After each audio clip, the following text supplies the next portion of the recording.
Good evening, everyone. Welcome to the Outer Realm. We are broadcasting live here via the International Public Radio Station on the United Public Radio Network, 107.7 FM, 105.3 FM in New Orleans. Tonight, we welcome Mike Ricksecker back to the show. And I'm hearing some backlash. And he will be discussing his new docuseries on shadow people. And of course, he's working a whole lot of other stuff. So he'll fill us in on that. And hopefully we're just going to be able to pick right up where we left off. So in order to participate in the show, you will need to pop over to the YouTube channel. You can find it on UFO Paranormal Radio, International Public Radio. I don't even remember the other one, so I'm not even going to say it. But Don't look at me. We are airing simultaneously on multiple Facebook pages, on Twitch, I believe Twitter, and of course you can chat in all of them. But if you want a written response, you're going to have to be on one of the YouTube pages. So welcome everyone. Hello, Bubbly. Hello, how are you? Well, I'm okay. It's been that kind of a day, off on some excursions. Saw the post. Like, oh, I know. I pity the fool who messed with you. Oh, that one. Yeah, I'll have to fill you in on that one. It was kind of amusing, actually. Crazy. But off on my travels, and you know how I like to find these little treasures and stuff. So found a really big colossal treasure that I have to go get tomorrow. No, you? Yeah, it's part of a church. I don't believe it. Wow. It is. The part she loves most, the furniture. No, it's not a piece of furniture. It's like it's big. There's a few pieces, but anyway. Nice. Because as you can see, I love that the sort of the Gothic decor. So I'm just okay, guys. I'm just on here. I'm going to accept. I have to come in and accept your post here. So thank you. I've kind of been a little bit airheaded all day, and was supposed to phone a good friend on my travels and completely woofed on it. So just one day kind of rolls into the next day. But aside from that, it's all good. How about you? How are you feeling? We'll leave all that right there. Without being ripped right off the internet right now. But no, yeah. I'm a lot better. Thank you. Okay. Yes. What I'd like to tell the audience, if you're listening, if you come to the Outer Realm on Instagram, or if you come to my Instagram page or on Facebook, you'll see in the story, especially on mine, on my personal one, and you're welcome to see the story without having to follow me. I don't post that much, but I do interact. Anyways, I'm posting a lot of positive messages, and that's all you're going to see from me. You're not going to see news sources. You're not going to see any of that stuff because we get inundated with that enough as it is. And I've noticed that everyone who's watching, it's grown.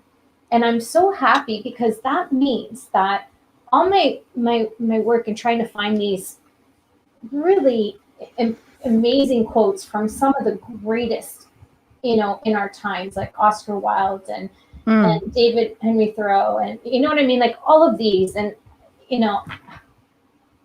Eckhart Tolle, and there's just so many of them. But anyways, if you're feeling down and you need a boost, just please help yourself. Go over to the story, click on it, and maybe I can help you somehow that way, because I can't believe how much it's growing and how many people are actually following it that I'm not even following, or they're not following me on Instagram, but yet they'll find it on Facebook. And I'm really happy with that. It makes me feel good to make other people feel good. So this is my way of reaching out, even though we're in lockdown. Yeah. So please come by and enjoy it and take a deep breath when you're reading them. Yeah. Or just go check out my rant. Yeah. Or you could check out Michelle's rant. And I never rant. No, so when I was really shocked when I saw that. I go, oh, I pity the fool who did this to Michelle. Worse, because it was a fool who did it to a family member of mine. Oh, no. Yeah, I know. So I'll leave it right there. But yeah, but hey, tonight we're going to have like an amazing show. I had a really good time with Mike. You weren't on the last time, and and he's just a wealth of information, and especially when we start talking about shadow people. He has this new docuseries out, so I'm really curious to see what he's got to say about it, because honestly, everybody has this idea of shadow people, and I was sort of enlightened a little bit. I was sort of like, oh, really? And he goes, no, it's this, and this. I was just like, I missed that. I don't think I've really come across too many friendly ones. So I can speak from personal experience. I have never. I've had nothing but battles with them, but we do the same work. So yeah, so we work together. Yeah, it was interesting. So if he's ready, if he's here, and if Joe has him to bring in, to get the party started, because he's got like a whole lot to talk about, and can't wait. Hey there, how's it going? Good. How are you? I love that big radio voice. I love that. Yeah, unlike the Disney voice on this end. No, it's true. It's nice to meet you, Mike. I'm sorry I wasn't nice to meet you. here. Yeah. Last time you were on, my dad had passed away, so I had to take some time off. Thank you. Mike also had a loss. I'm so in his family sorry. Also on the last show. Not easy at all. That's for sure. It's tough losing them. Even when you're in this field, people think that it's easier for us because we have a different understanding. Our losses are just the same as yours are, whether we're still human here or anything. Exactly. What? Right? Somebody forgot to tell me that. No. It's like, what? Yeah. No. It's true. I think it's a big misconception. I tend to view death a little bit differently, but then I haven't lost a parent. I haven't lost a child. Friends and stuff like that. Family. Yeah. No, yeah, I know. Sorry. So, it's, and we're in different times right now. And I like that, all of these shows, not just this one, but all of our shows and many other good shows out there just sort of take people away from that every week. And I think it's awesome. I would like to pick up a little bit about where we left off the last time, because we touched on a few different things, but maybe just to elaborate a little bit or touch on things that some people may have missed if they did not catch the first show, and then you can tell us about your docuseries and why shadow people.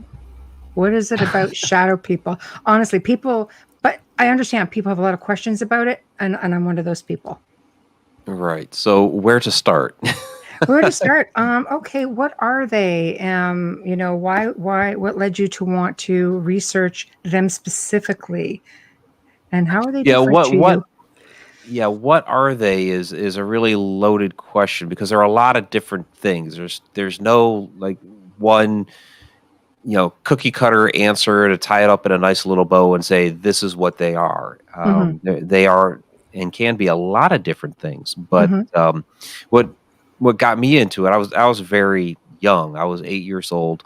Woke up in the middle of the night, and there was this tall, dark shadow standing in the corner of my room. Of course, I had no idea at the time about shadow people or shadow entities, shadow phenomena, anything like that. I just thought there was an intruder in my room, and it was about to kill me. But that's not what happened.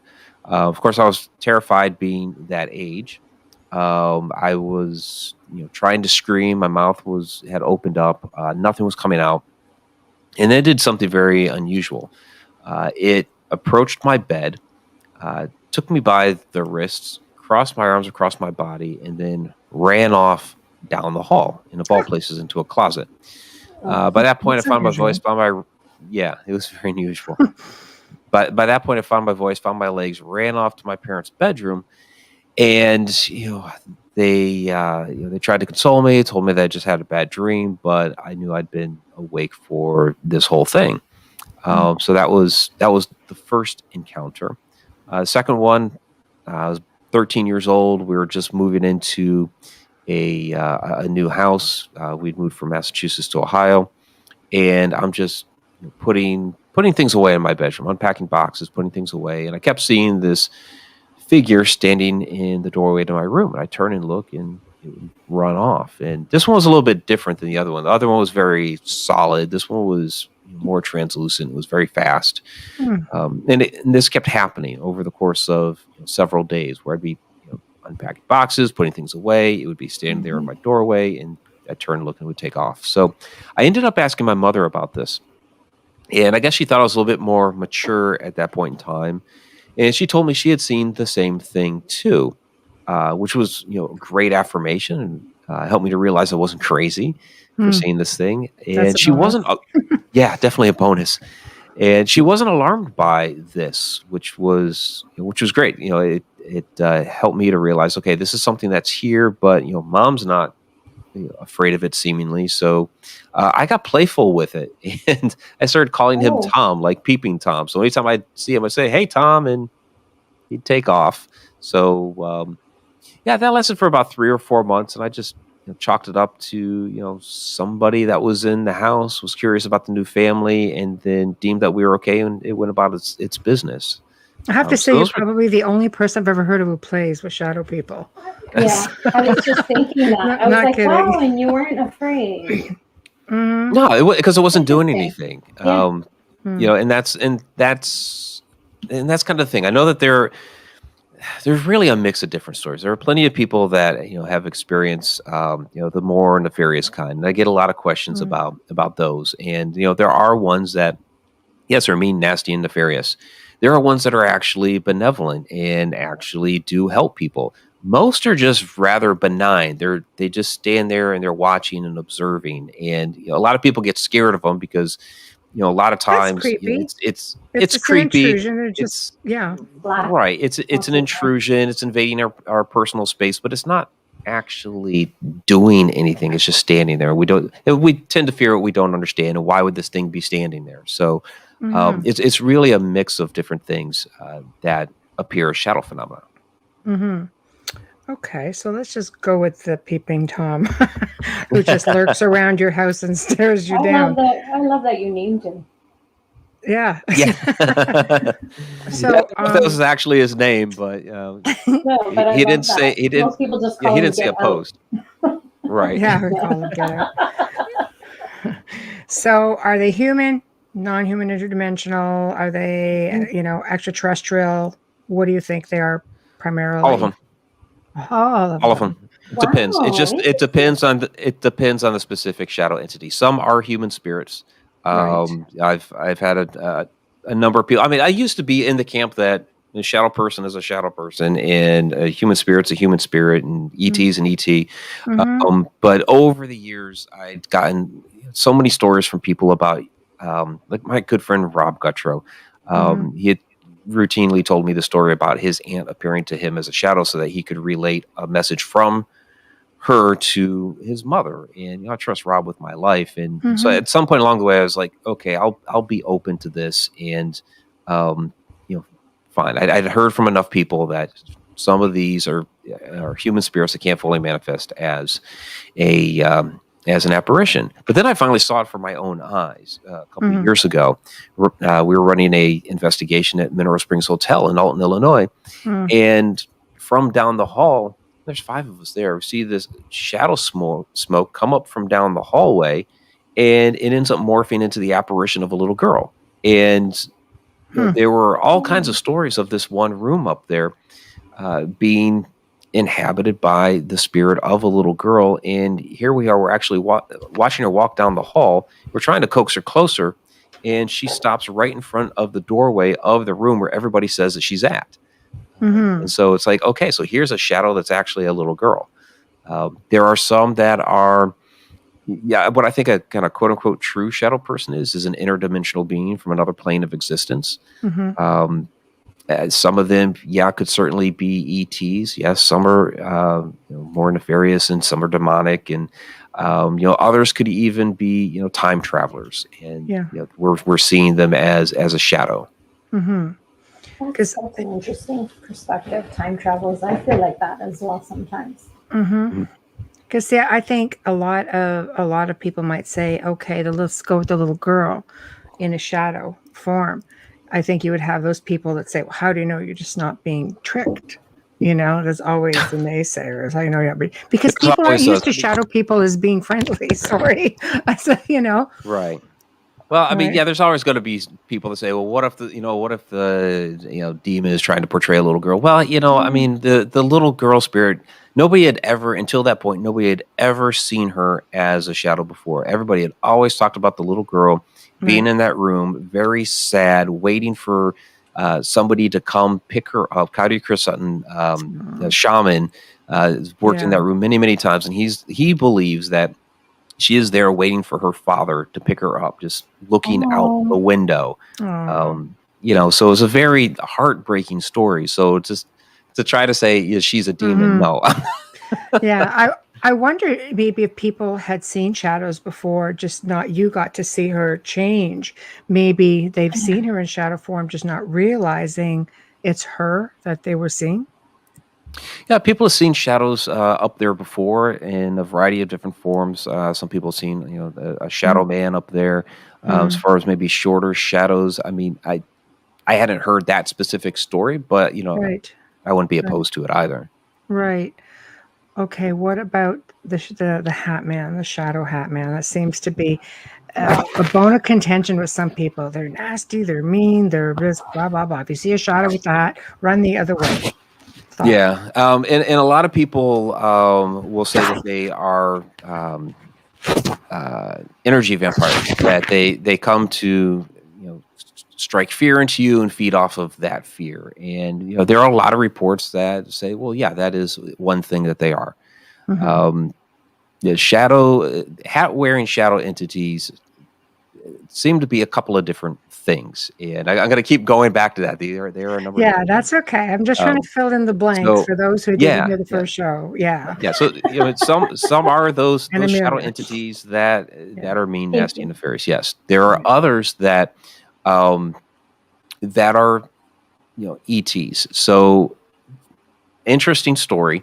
Albert K. Bender. In fact, I have the book right here, Flying Saucers and the Three Men, from the because I did a presentation on that not too long ago.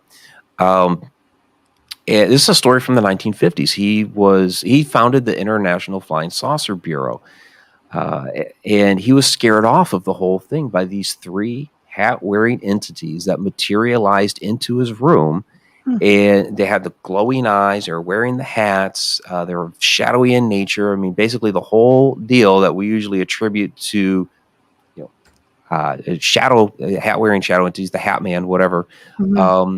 And to him, they were ETs. They wanted him to stop talking about UFO phenomena. He had put this newsletter. This thing had gone global within less than a year. So it was really big. We're talking 1952, 1953, around the time of the big UFO flap.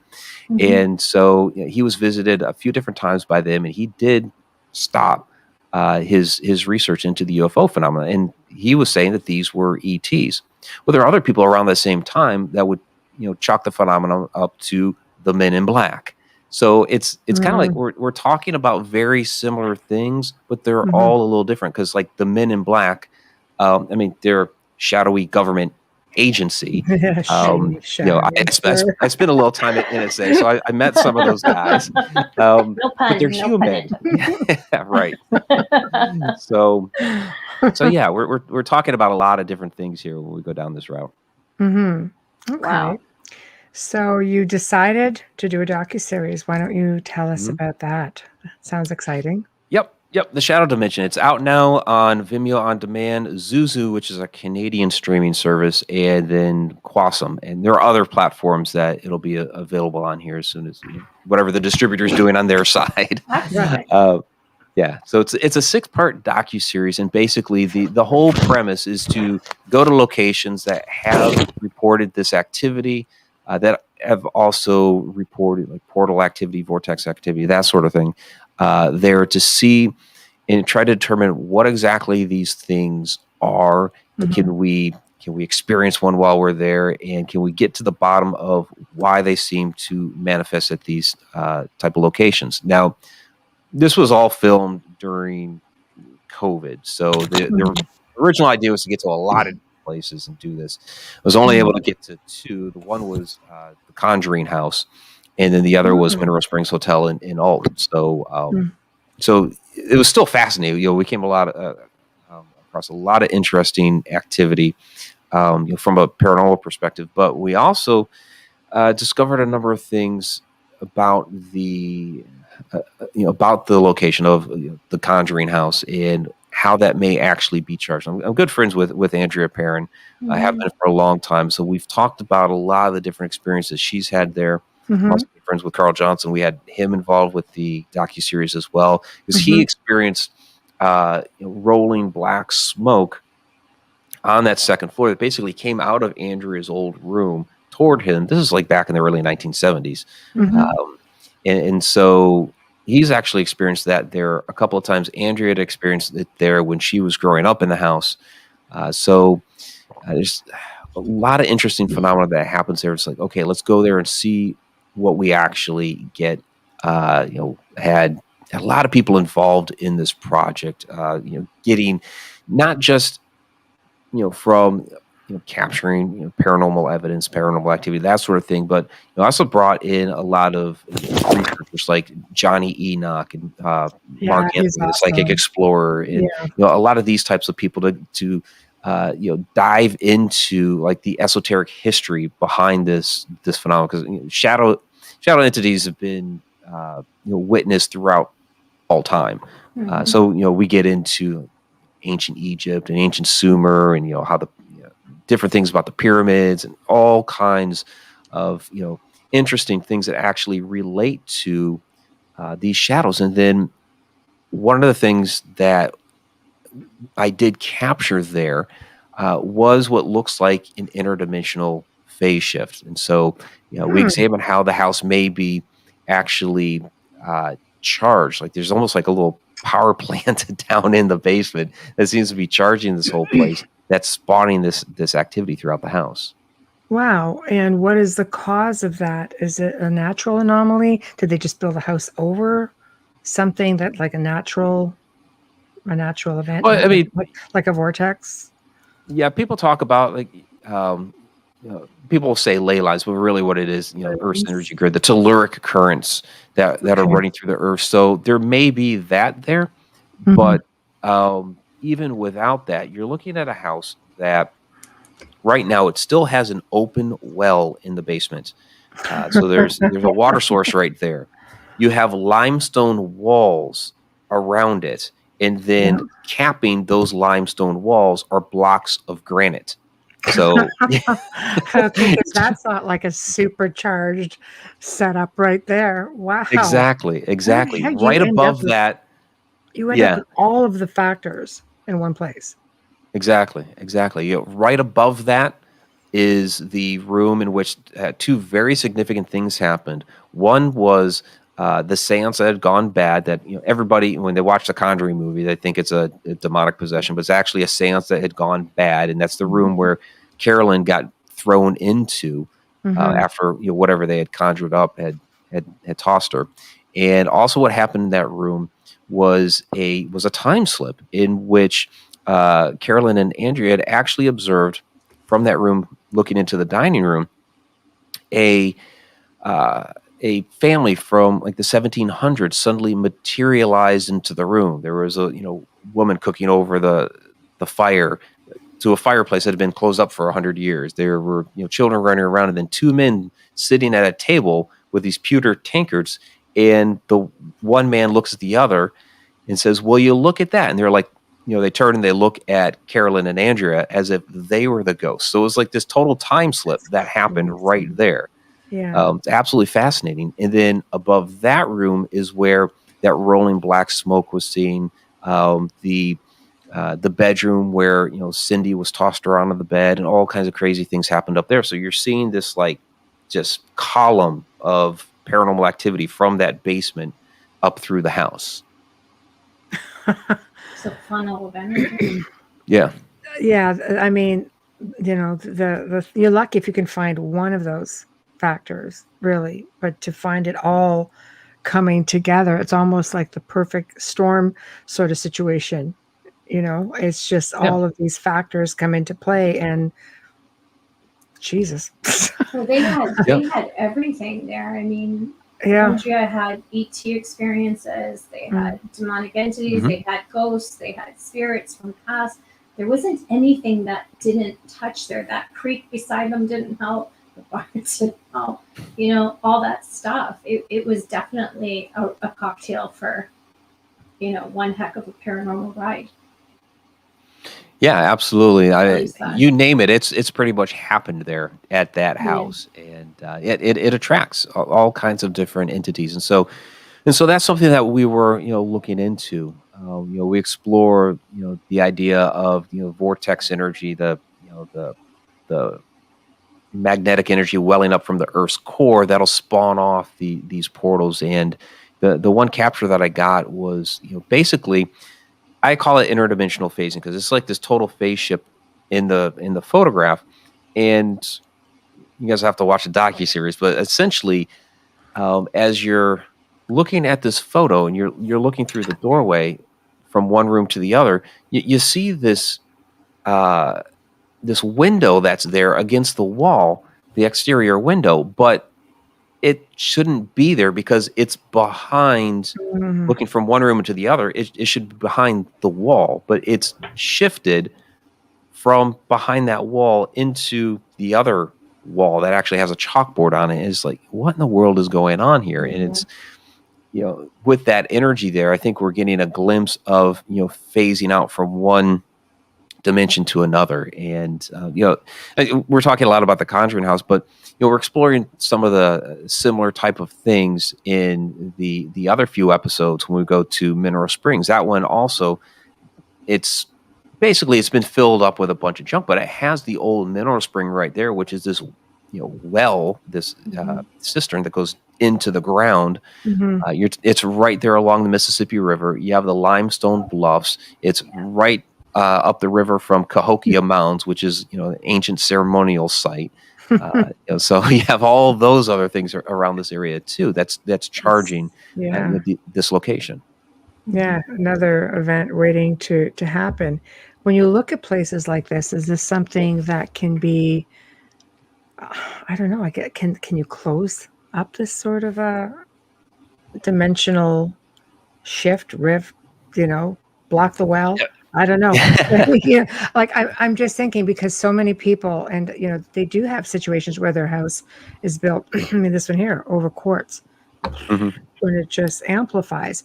You can't change that. Can't move the house. Right? Yeah, there's a lot of these geological structures. There's nothing you can really do about it. You can't move. You can't move the limestone bluffs. You can't move. I mean, I guess with the Conjuring House, you could tear down the house, but I don't think they're going to do that. No. With Mineral Springs, they still have that open. They have filled it up, but we're down there with the dowsing rods, and just immediately you take the rods out, and boom, they're pointing right at the well. So it's a thing. So yeah. So well, that's. And then the Mississippi River's right there. You can't move the Mississippi River. So. And nothing happened on that river. No, not at all. No. There's no blood spilled in there. No. Wow. It's crazy. Mind you came from Massachusetts. Massachusetts is basically all haunted. The entire flipping state. Yeah. That's a lot of experience. It's my favorite state, by the way, but anyway. Oh, I love Massachusetts. That's so pretty. Yeah. So what do you do if you move into a place that's fully loaded like this and you have activity and let's say you don't want to move? Is there a way to calm it down? Is there a way, or do they just contact you and say, okay, educate me on this and how do I deal with, this family that just keeps popping up and looking at me? And I mean, I've encountered a time rift, not quite in the same context, and we tried to research where it was coming from. I mean, these people saw us and they were describing us sitting at a table with electricity and, an open door, and they're in a plane and they're just like, oh, there's a door. I'm like, no, don't come through the door. Whatever you do, don't come through the door, because you could hear this like warplane, and I was like, good grief. So what do you do with something like that? You can't really stop it, and if you're skittish, right, yeah. you're not going to be able to make it fully stop. I mean, you can do things to try to more positively charge the atmosphere. I mean, I could sit there and say sage down your house constantly, but Right. you can, especially in locations that have a lot of these geological features to it. You can introduce other types of stone onto the property to try to adjust that and maybe tune it a little bit. Again, you're not going to be able to totally stop it, but you might be able to do something to at least get the vibration to change a little bit so that maybe it's a little bit more positive. That's a fantastic point, because a lot of people use crystals for healing and other stuff. Why not use it on a larger scale? Yeah, exactly. Well, I mean, that's what the ancients did with the standing stones and all of that. They knew that the energy was there in the ground. They were trying to harness it for different reasons. Depending on what they were doing, they had their different configurations, or they used various types of stones to be able to do that stuff. Absolutely. Wonderful point. I think we forget that sometimes. There are a lot of things people just jump to the first. Well, the first thing they jump to is sage, because it's so Hollywood and it's so on TV, and psychic so-and-so did it in this episode. And I personally hate the smell of sage. It wouldn't do anything for me. Seriously, I can't stand the smell of it. Just when you're burning it. Love to cook with it. Not so much for it's a little different, stuff. Yeah, I'd rather bring a priest in. That's just me. But, I think it just comes down to mindset. Absolutely. At the end of the day, whatever it is you do, if you believe that it's working, then you keep doing it. If it's positive, that's fine. Your mind can run away with you. You can start projecting energy, doing all kinds of crazy stuff. That's just my 2 cents worth. I agree with you. You definitely have to believe in what you're doing. Yes. Well, no, some people say, well, sage doesn't work. Well, no, if you're in a really severely haunted location and you're having a lot of bad experiences, saging once isn't going to fix it. And if you don't say what you mean what you say, follow through, put power behind the words you're using, and put power behind the intention of the clearing, no, it's not going to work. It's just, it is a lot of mindset, I think, to a degree. You can't go in and wave a magic wand. A lot of times it doesn't work that way. No, so people are like, okay, you're going to clear the house one shot, right? What? No, you can be here a year. On you. Here a year, and with the priests as well, for people who have priests come in for blessing. If your place is severely haunted, they're going to need to come in more often than just the one time, or 4 months down the road. You have to work with them and see what actually, I don't know. Like, I know Ed and Lorraine Warren had that museum blessed. What was it, like once a week? Once a day, I thought. Or once a day. Like he would come in and do the holy water, but Ed would do his own thing, but then they would bring in a priest to do like a full blown out. I want to say it's more than a blessing. It was almost like a clearing, with that, and it worked for them. But exactly that, it has to be mindset. It has to be what works for you. That's why I think a lot of people are so afraid of shadows, because they've been, basically told to. Conditioned and watched on television. People see. Pop culture has definitely told us that anything that's shadowy in nature, is something that's evil and demonic, and that sells. In our big, blockbuster movies in that genre, everything is dark and nasty and all that. But I have plenty of stories in my book, A Walk in the Shadows, in which the shadow entities were actually helpful. Whether it was saving somebody from falling down the stairs, or helping the diagnosis of a little boy. It's those things do happen, and we don't pay attention to that because it's in this field, in this genre, people want the spooky stuff, and those stories aren't spooky. Fear mongering. No, tell me. It's like how many times I've like I say it, how many times have I filmed, and you can give 5 or 6 answers to one question, and in the end it's like, can it be this? Maybe. But it could be all of these too. But nobody cares about that. It is the whole fear factor, I think. But I also think maybe people have a hard time. For the example, the situation with your friend and his mother, you have the logical explanation. She couldn't fully manifest. I think it's difficult for some people to imagine that their loved one would be this dark being, because media does portray it to be a certain way. And a lot of people have had really bad experiences. They automatically assume, well, they can't be over then. They must be stuck, and why are they in shadow form? So to turn around and say, well, because they can't fully manifest. We've had shadows in this house. One was a white shadow, actually. It was just like a white, sort of a misty form. And it would just sort of float around. And I think if it's only been seen maybe on 2 occasions by people who've been guests here. So that's my education in a white shadow type of shadow being, I guess. Yeah, a white mist. Yeah. Yeah. I mean, we wouldn't normally chalk that up as a shadow entity, but some sort of white wisp or white mist, some sort of ethereal energy. Yeah.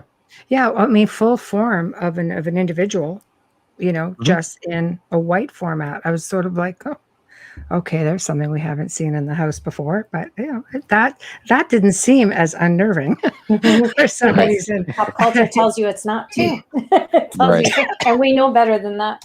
Yeah. No, exactly. The Outer Realm Wednesday is it at this time? Yes, it is. 2 a.m. UK time. Sure is. No, that's okay. I just saw that come up. It's like, yes, it is. No problem. So when you're doing work with energy vortexes, let's say, what are your thoughts on portals that can be created? Because you have different, considered negative portals. What are your thoughts on that?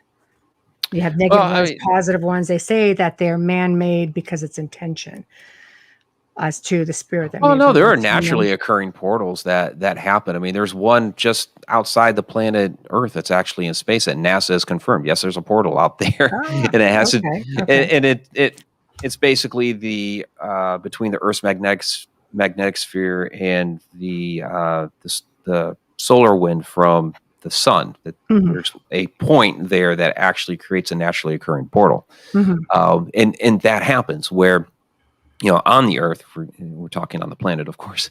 You have the energy. Let's go with that.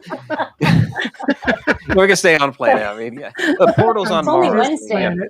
Right, this planet. Okay. I kind of talked about it earlier, where you have that that magnetic energy welling from the Earth's core, and that's where we get our vortex energy from, and that vortex energy will spawn off things like portals, and they can happen randomly. We don't exactly know when they're going to occur. The Bermuda Triangle is one that's a place on the Earth that's really ripe for that to happen. You hear a lot of stories about portals occurring down there. Bruce Gernon is a survivor of a portal there, where he flew right into this this tunnel of energy. It was the clouds are swirling around and basically made that tunnel, and he ended up flying right through it. Didn't really have a choice because of how everything was happening, and basically he lost time. Oh, absolutely. He ended up in Miami like a lot sooner than he was supposed to, which is really crazy. And I was on the Alaska Triangle, and that was one of the things that we were researching up there was the vortex energy up there and how it interacted with the environment. And one of the things was the portals that would occur up there, and are some of these people going missing up there, or some of the airplanes going missing up there. One of the ideas, one of the stories that we covered was a Douglas Skymaster airplane that went missing in 1950. That it was a huge airplane, just disappeared into thin air. It was a fairly clear day. There were a few clouds, nothing significant. The place where they had last heard from it, there was no evidence of any plane. Where did it go? In fact, a month after that one disappeared, there was a smaller plane around that same area that actually crashed. They found the crew, and they were apparently okay. But this bigger plane could not find the crew. They did hear a little bit of some cryptic radio transmission not long after, but they couldn't really discern what it was, and they believe it may have been from that airplane. The idea is that the plane entered a portal, went missing. Sound works on a different wavelength than than our visual senses. And so the idea is that the sound was able to travel back through the portal a little bit, and we were able to actually hear it. And my idea, and this is just really, pure speculation, but I'm in the middle of writing a book on the Alaska Triangle, and I'm including it. There's a lot of legends about thunderbirds and how huge these things were. Yes. They were enormous, very loud. So this is just a idea. No, I want to hear. I love. They're one of Okay. my favorite cryptids. So I'm dying to hear what you have to say about it. But let's say this portal, if this Douglas Skymaster disappeared through a portal, where does the portal take him to? Well, with Bruce Gernon, it jumped him ahead in time, like 45 minutes or whatever it was. Well, maybe this portal with the Skymaster sent it back in time, say, I don't know, 500 years or something like that. And this thing is, flying overhead of all these native Alaskans, the Inuit that are up there. Well, they don't know if it again, speculation, if it's something like 500 years ago, they're going to have no idea from an airplane. They see this huge gargantuan thing flying in the air. They relate it to a bird. It's loud, thunderbird. It's bigger than them. It's an idea. That would actually make a lot of sense. I love your perspective, Mike. I like how you look at things. I really because do. The ancients did emulate what they saw and adapted it to what was familiar to them, and that would make sense. Absolutely. That does make a lot of sense. Like UFOs when you're talking about and portals. chariots. It's the whole it's kind of almost another take on like the whole ancient alien theory where they may have interacted with extraterrestrials and UFOs and what have you thousands of years ago, and the way that they were able to interpret it showed up in their artwork and their gods and all that, because they had nothing else to be able to, they didn't have the context to be able to relate it to aliens or what have you. No, it's true. I mean, they are in ancient texts, UFOs themselves, and ancient paintings. How many of Da Vinci's paintings or other artists of the time do you see, especially the religious paintings, and you look up and there's a craft in the corner just up in the sky, or a couple of crafts, or there's so much of it. It's all over the place. I think we've all just been, brainwashed. I didn't say that. Just No, you too. Send it to Joe Montaldo. Yeah, let's do that. United Public Radio. He's got a contact there on his website. But I mean, you're looking back even into ancient abductions. You go back. Enoch was probably your first abductee, technically. Yeah. So I mean, it's just all a matter of perception. But I think this is like, I love the whole Thunderbird thing. Like I said, when it comes to a cryptid, so to speak, it's probably one of my favorite, and it's probably one that you just don't hear a lot about. You hear about all the traditional ones. You don't hear about him. I love that with the plane. I'm sorry. Like, it's going through my head how they talk about the wingspan and the noise and how it's bigger than this and it's bigger than that, how they compare it. That is so, I love that. No, thanks. I mean, to me, it makes a lot of sense. You just have to, hang on to that idea of, this airplane going through a portal is sent them backwards in time. If you can say, okay, that's possible, then you can say the Thunderbird idea is possible. Yeah, because we always think portal forward. We never think going back. Backwards. That's why it's a great perspective. It's a good point. Well, time is just a human construct. It's just a human concept. I believe that all time, past, present, future, is happening concurrently, and there are times in which we get a glimpse of the past or the future for whatever reason. We don't know what the catalyst is, but we get it resonates at the same frequency for just a moment, and we get a glimpse of another point in time. I think these portals will actually open up sometimes and give us access to it. It's a naturally occurring phenomenon. Don't exactly know why it happens to spawn in that moment, other than saying, okay, it's resonating at the same frequency right now. But I think the ancients were trying to harness that's what a lot of these different ancient sites, the ancient sites of power, like Stonehenge and the different, stone circles. I think they were doing things like Easter that Island. there. Yeah. Easter Island, yeah. And they were trying to, and they probably did. They probably did harness that. And we speculate, okay, were they playing around with altered states of consciousness? Were they using it for healing powers? We know they were aligning astronomically and they were using it for celestial purposes and things like that.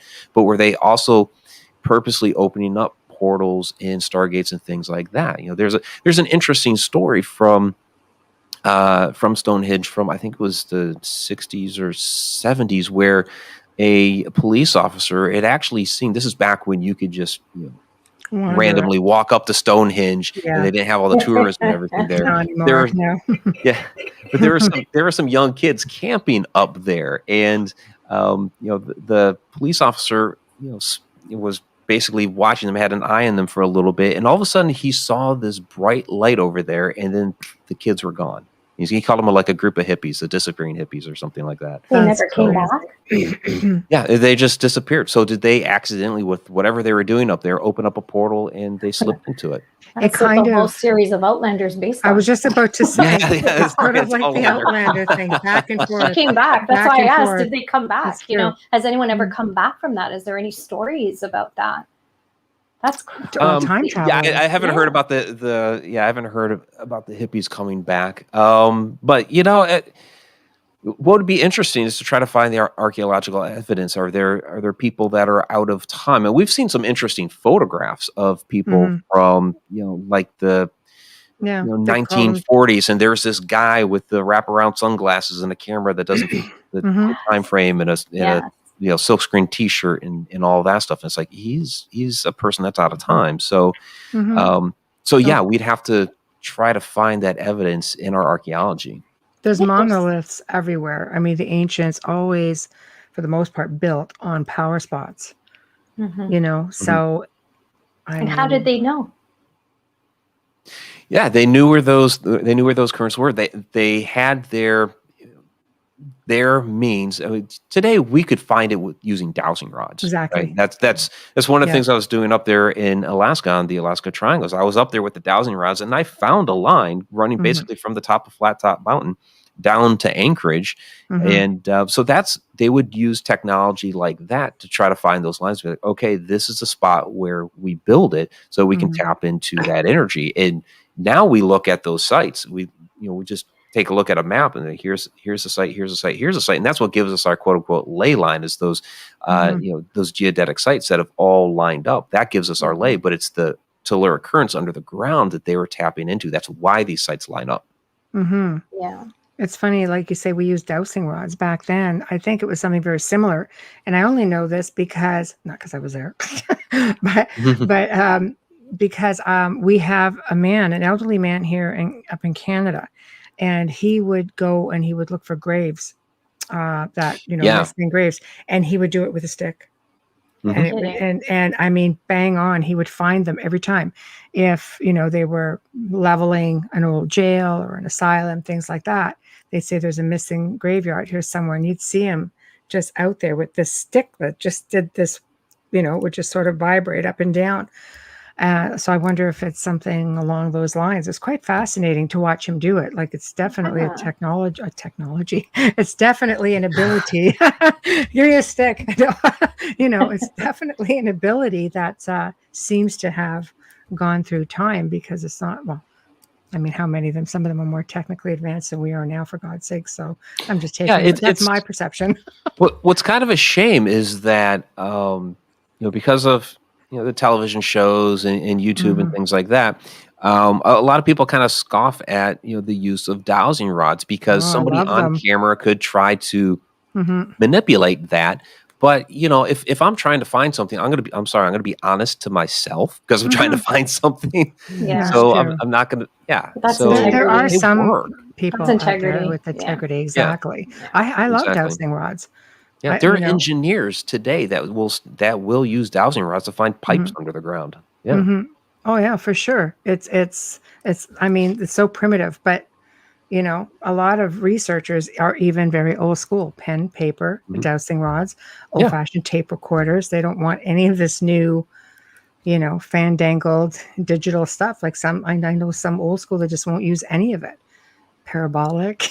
It's just big as a room, something really ridiculous. But you know what? I remember using all those tools when in my infancy starting this, 20 odd years ago. And I find it worked amazing compared to some of the gadgets that are out there now. And I mean, kudos to everybody who is advancing in the field with all of this new stuff. Some of it works great. Some of it's just, I always say it comes back down to the common sense and, integrity.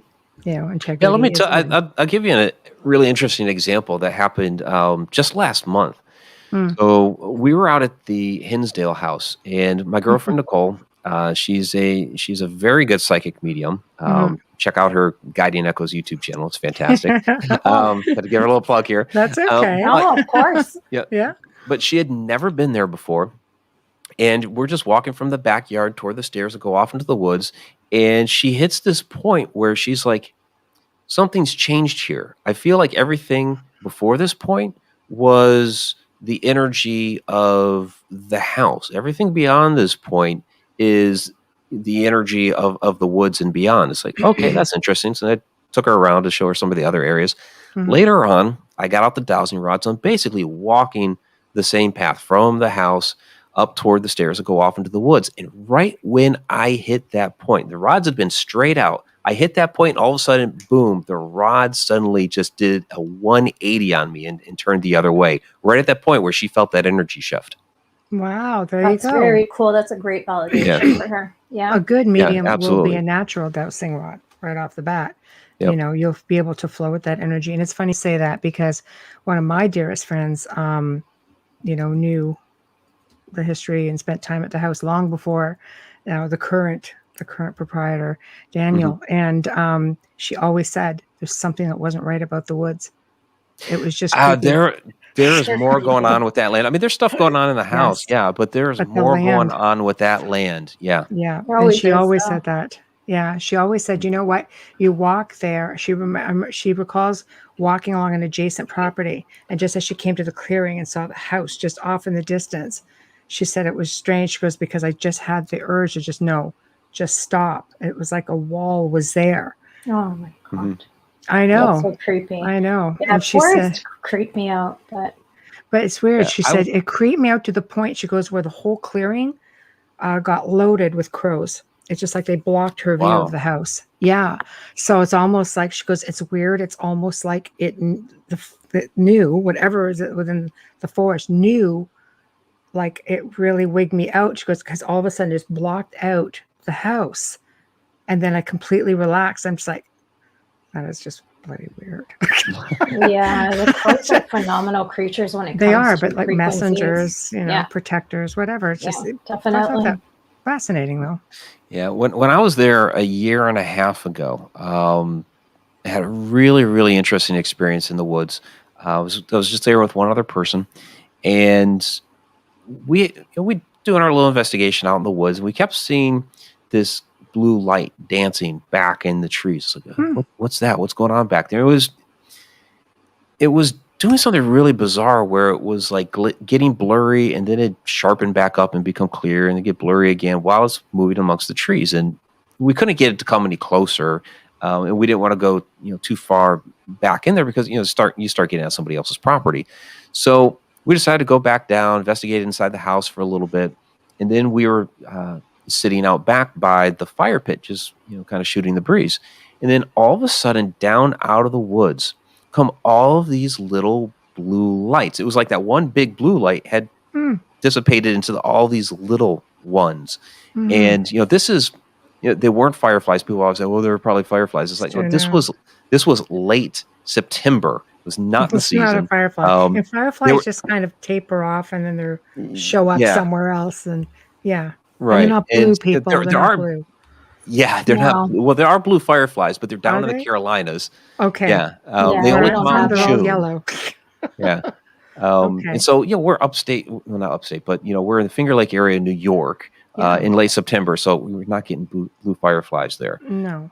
But the ones in the air, there were some in the air that were maybe like knee height, maybe chest high, that were twinkling. Then there were these other ones that were on the ground that would kind of like get really bright and then they dim out and get really bright again. And we're like, what in the world is all this? So we're like down there with flashlights. We're trying to see if it's a bug or something. And it's just, we couldn't find anything. We're trying to get on camera. Infrared wouldn't pick anything up. The full spectrum didn't pick it up. I just ended up with the camera. I ended up with just the camera out, no filter, nothing. Just seeing if I could get up close on it and actually capture it. And I have like this real blurry little blue for like 2 seconds of something when they're all over the place, bright as can be, and somehow it's not picking it up. It was the most amazing thing. Of course, we didn't know what else to chalk it up to. We were like, okay, so fairies? I mean, what else would you call them? I was going to think, I'm thinking, this sounds like fairies and fairy dust. And I don't know. You know what? There's a lot of indigenous stories up there. And, the land was, the indigenous native culture, who knows? Because, I mean, they dealt so much with earth spirits. The indigenous do.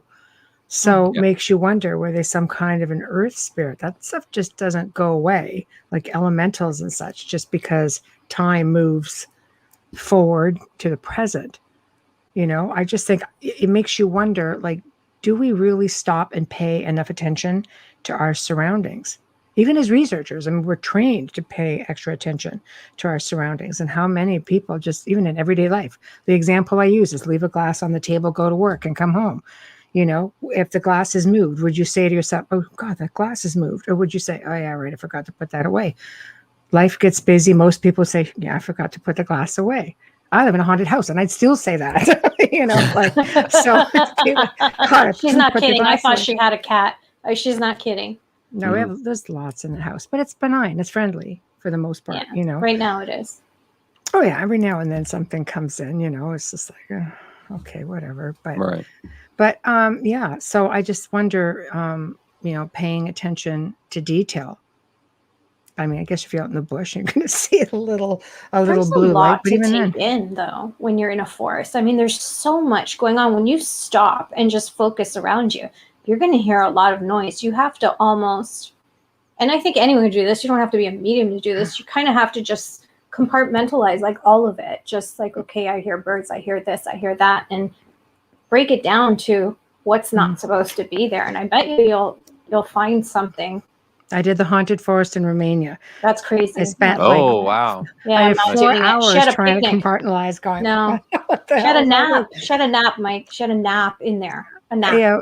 Did you really? I did it. Like yeah. how? Well, not during the day though, but it's because, I just wanted to listen and take it in while it was light out. I just wanted to take it in. There's no sounds in the forest. It's completely silent, except for it's this droning sound that you keep hearing, which everybody says, and the locals say, no, it's a gateway. You could hear it. I only found out after the fact that it was under a no-fly zone at the time, which was weird considering the airport wasn't really that far from it. But so you don't have any sounds. So if you don't really pay attention to what exactly, is there anything here that you can take in and get your bearings with?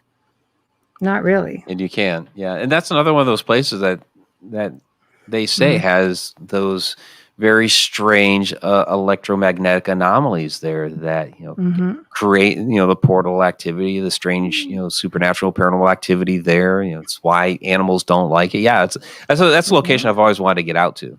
Oh, it's animals, no crickets. It's fantastic. Nothing. No, there's nothing. There's no birds. It's very strange. It's eerie in that way. Of course, the trees are all bent out of shape and the trails are all marked. So you go in. So you don't get lost. Exactly. Any hiking trail, really. No, it's 4 kilometers in. It is quite a distance to the circle for where it's better for you to park, right? And there's 6 ways in. But you don't see, we didn't see any, let's say, squirrels or any type of wildlife. There are bugs, but birds, things like that. That really fits in with the demonic, though, doesn't it?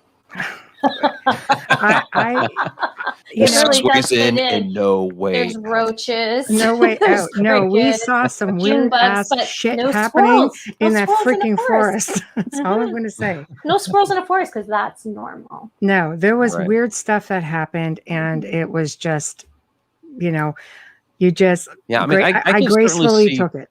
and left. Yeah, I can certainly see the birds staying away because if it's electromagnetic, they have the the magnetite that's there in their minds. It gives them their bearings and how they're able to navigate. And so, they would want to stay away from something like that. Yeah, that would make it creepy. If there's no animals around, that would be really creepy. But that in It's itself, quiet. It's too you're quiet. expecting to even, you're thinking to yourself, okay, what about the large animals? Because animals are intuitive to things that are going out. But it was this droning sound I kept hearing.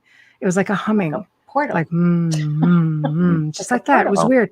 After a while, you become desensitized to it, But when you listen to the recordings, it's there in the background, which is very strange. Oh wow! And I wake up in the middle of the day, and there's this guy going across the circle and an old horse and cart, which isn't uncommon in Romania with gypsies. It's really not. He's looking at me weird. I'm looking at him weird. I get up. And he goes through out one exit, and I follow behind, and he wasn't there. Ah, there you go. That's Time not even slip. the scariest part. Ask her about the trees. Yeah, because I'm looking, and it's like, holy shit, there's nothing on the trail, So I don't know. It was weird. There's a whole pile of experiences that happened that night, and whatever it was came back and followed to the room, and because it was a brand spanking new hotel, all kinds of weird stuff was happening. So I do believe that, the energy, is it? I mean, it is said to be the Bermuda Triangle. There are multiple stories of disappearances that have happened up there, right? Like a whole herd of sheep, I think it was, and the sheep herd are gone, right? There's the little girl. How about that freaking little girl? She disappeared at 5 years old. Okay, showed up 5 years later, still 5 years old, but totally mentally messed up. With her same little doll that looked like it had been put through a ringer. They're not sure if that was ET or if it was like that triangle thing, right? Like they really don't know for sure. But that's pretty scary. I mean, as a mom, I'd be grateful she's back. But then again, as a mother, she's still 5 years old, and she is not like she's just not the same. Pretty nutty. Yeah. So what happened to the portal when you're asking, do they ever come back? That was a case where. There you go. There's a case where if it was a portal, then she didn't come back. Yeah. But the residents. But with some repercussions. Yeah. Oh, big time. Oh my God. But the residents at the base of the mountain catch pictures of UFOs all the time. Now with camera phones, I mean, they're all up there. And you go in and they tell you right away, oh, you don't want to go up there. Yes, I do. Actually, well, and I think that's why the government is starting to actually admit to some of this stuff happening, because there's too many ways for people to capture it, on their exactly. the phones, the cameras on their phones these days, or anything else. Before, 30 years ago, it'd be like a little fuzzy image or whatever, and that's nothing. But these days, we have all this great video technology. Yeah. High def, 4K. True. I mean, you're getting 4K on your phone now, so it's true. Yeah, it's true. But at so one they have time, to admit some stuff now. Yeah, you can't deny some of it for sure. But at one time, only the University of Cluj, which is where the mountain is located, would do any kind of filming, and they do a lot of documenting of events on the mountain. The university does. I believe they were the ones that did filming for Josh Gates. Destination Truth when he first went, and both times I think they came up and did that, and of course that's changed because now people camp up there. You see like remnants of campfires, and I'm thinking, damn, I'm bringing a tent next time. But it's just seriously trying to get out of there like when it's dark, but and you're being followed out. It's just creepy. But anyway, I'll wait for you on the outside. Amelia wants nothing to do with it. She doesn't. She knows I don't. She really doesn't. She knows I don't. I have this thing about it. I think I'm just too ultra sensitive to walk through there. I don't know. Oh, well, you would. I don't know how that would. Yeah, I don't know how I deal with it. Yeah. I don't know. Some people are just like tuned right in. Like I said, tons of experiences. It's not about me, so I don't want to get too much into it, but I thought it would be a nice addition to talk about like the whole Bermuda Triangle effect, missing people. It's definitely something, because a mountain doesn't just hum like that. Yeah, that's definitely unusual. So if it's not mechanical, if it's natural, what is actually making that humming sound? And is it coming from the earth? Yeah, I've heard that about that area. I haven't been out to Romania yet. Red lights in the middle of the night, things like that in the forest, much like your blue lights, but red, and they just sort of float around. So I don't know. It's different. So Alaska, do you think? That is I know. so interesting. Well, I am a fan of the show, I have to say. I've Thank you. watched everything. You're welcome. I've watched it all. I have American television, and I'm grateful for it. So I get to see this stuff. And of course, I get to see people who I know, which is nice.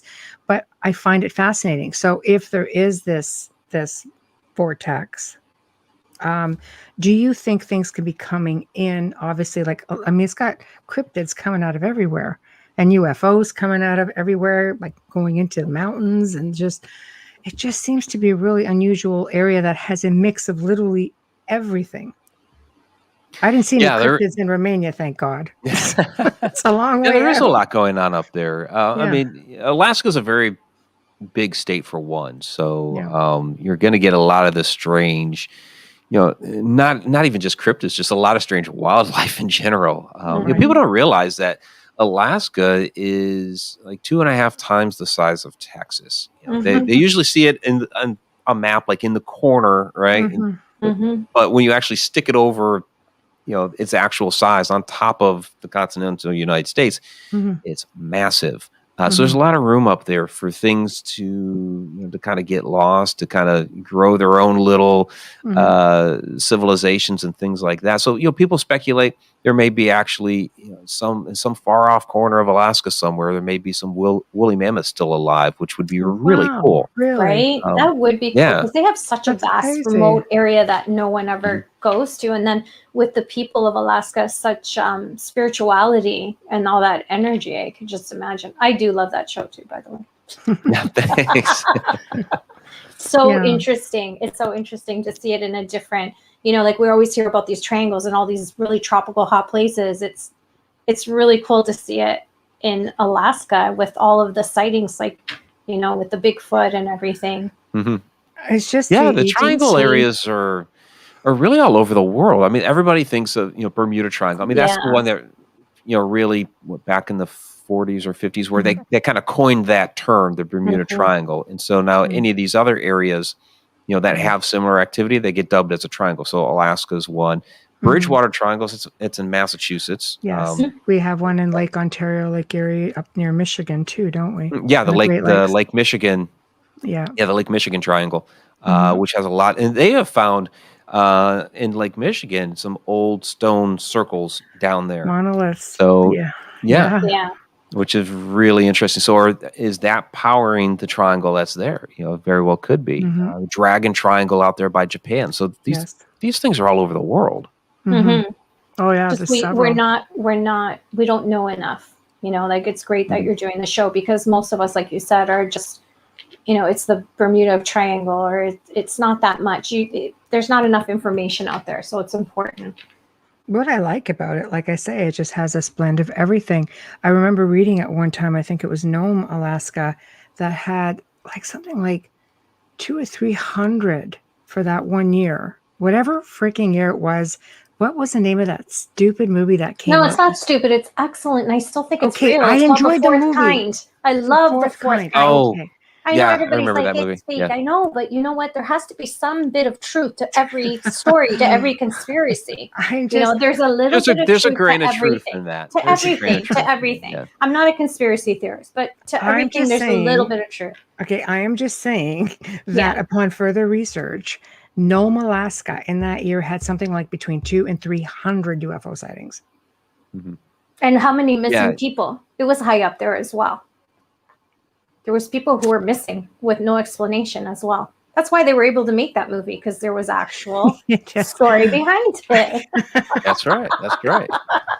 Help me out, Mike. Sorry. Yeah, it's not going to work. I just have it with that. Sorry, Michelle. Amelia's kind of right there. So. Thank you. I kind of have it with that, It's just...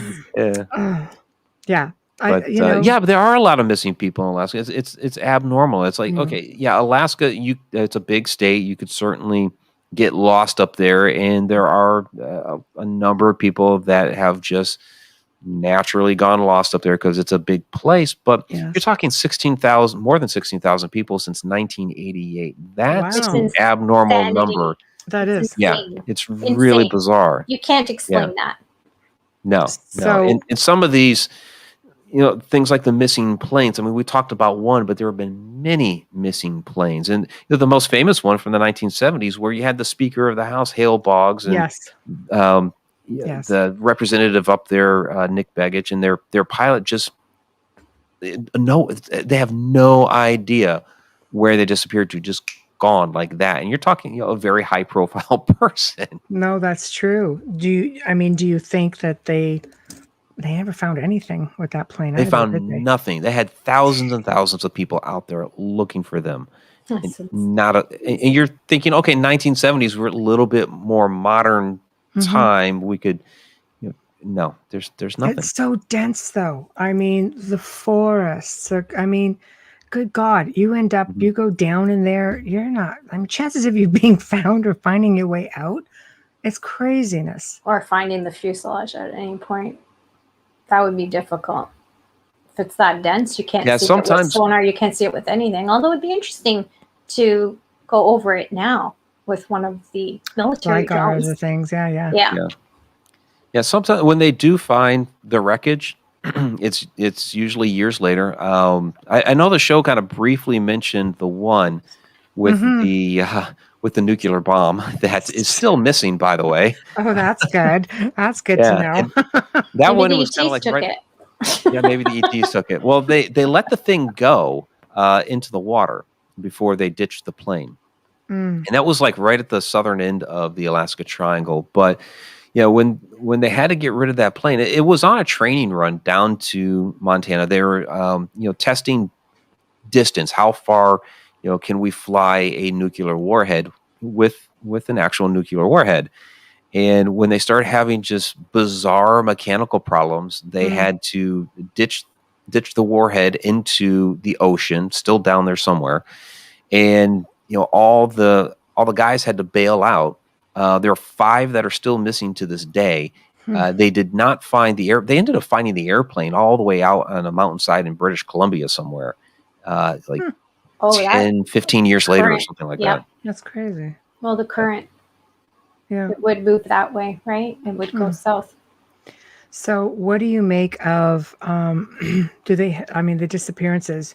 I know in British Columbia, they find a lot of running shoes with feet in them, hands missing. Oh, people I and remember stuff. that. Yeah. Did they go up that far up? Did they have those sightings as far up as Alaska also? I haven't really heard of that sort of thing up in Alaska, but I do remember those. Missing The people and crazy such. feet stories. There's Oh. tons of them, though. Tons of them. I know. It's It just was- gross. Then it makes Yeah, you it's- look at reptilians. In a I had to different way. ask because I was kind of wondering if they were floating over from Alaska because all this weird stuff happens up But there. just feet Nothing and hands, happens in that's BC. bizarre. Come on, That's bizarre. Right. No, I will say, as far as give like it to me. Give it to me. You know it. as far as like losing a body part, not human. This is back to airplanes. I spent 3 years in Yeah. Alaska when I was in the Air Force, which is one of the reasons why I got brought into the show. Mhm. And within a few months of being up there, I got up there November 1992. That April, there was a plane taking off from the Anchorage airport, and an engine just fell right off the plane and landed in a supermarket parking lot. Just absolutely What in crazy the out of nowhere. actual- Really? Yeah. Yeah. Oh my God. Can you imagine? Somehow nobody got hurt because there was like shrapnel falling into apartment buildings and all kinds of stuff. Somehow nobody got hurt. Good grief. bizarre. That's crazy. See? You're just walking along, strolling along with your carriage, your groceries. for Could the you day. imagine, like, yeah, you're And it in the misses parking lot you. of the shopping of No. the supermarket, or you're walking out, and all of a sudden, boom. Yeah, and it misses you. Yeah. Just Yeah, I was on the like- back side of the parking lot, fortunately, and nobody Thank got hurt. God. Oh my Still, it was- Yeah, that's bizarre. crazy. Did they figure out why? Like, which is a natural occurrence? Or they is just this like they electromagnetic just or chalked it up.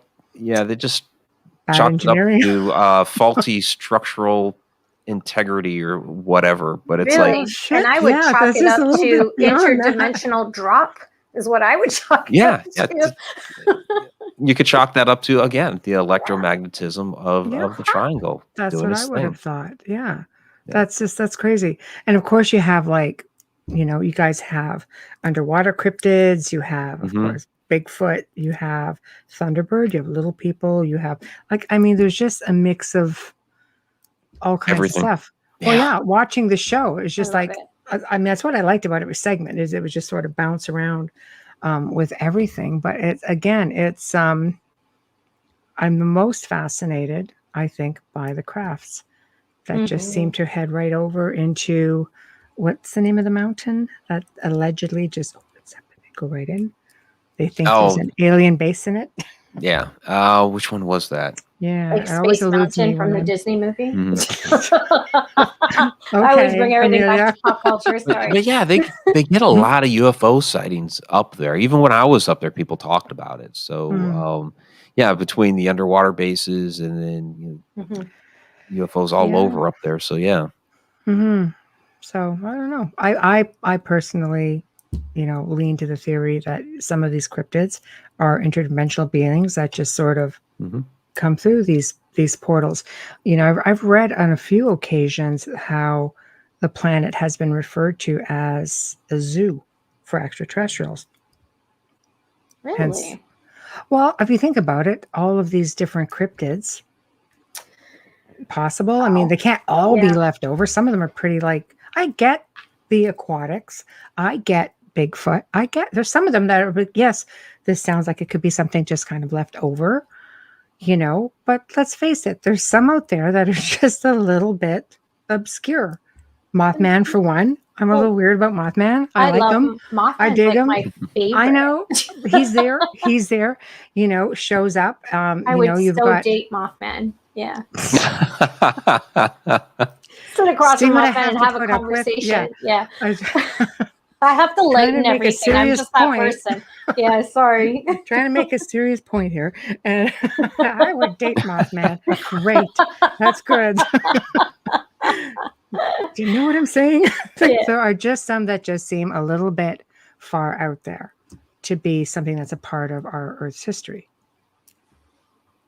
Yeah, there's definitely been a lot of unusual stuff reported over the millennia on Earth, and whether some of it's, whether it's interdimensional or some sort of ET visitation or something left over from prehistoric times.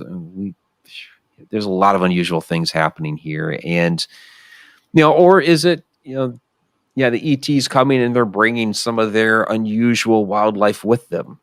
I tend to lean towards that a little bit. When I was researching for a show, I found there was a town in Italy, of all places, Amelia, you'll like this. These two little towns, and they had dragons fighting. And this is documented from medieval times. Okay. And they got this priest to come in. And of course, just with the power, of his faith. Or dragons. Oh yeah, it was great. So apparently, with the power of his faith, he brought down this freaking dragon, and and the rib bone from this dragon allegedly is in the church, and you can actually go and see it. Yeah, I've heard that story. Are we So sure that's got nothing to do know. with Game of Thrones? Like I don't know, but that is just crazy. What is weird is there have dragons. been mediums who have made mention of seeing dragons. Yeah. Why not? Just a big lizard left over from prehistoric days? I don't know. Like, what I'm saying is there are things that just seem to be a little bit out of the norm. And if we are like a zoo type planet, because, the type of planet that we are, which there are allegedly many more just like us out there, why are we the lucky ones that get to share space with it? Maybe they get it too, though. Yeah, I look at it this way. If, when we become a spacefaring civilization, what are we going to do? We're going to do a lot of the same things that we believe the ETs are doing. We're gonna go to a planet, and we're gonna do the whole watching and observing thing. So yeah, we are going to end up being the creepy guy in the corner watching what's going on. Shadow guy. But yeah, we'll be the shadow guy on some other planet. But we're also going to do things like we're going to take animals with us so that, unfortunately, we will run tests on them and see how they fare on some of these other planets, and we'll let them loose and monitor. Okay, what happens when we put a chimpanzee down on this planet? Right.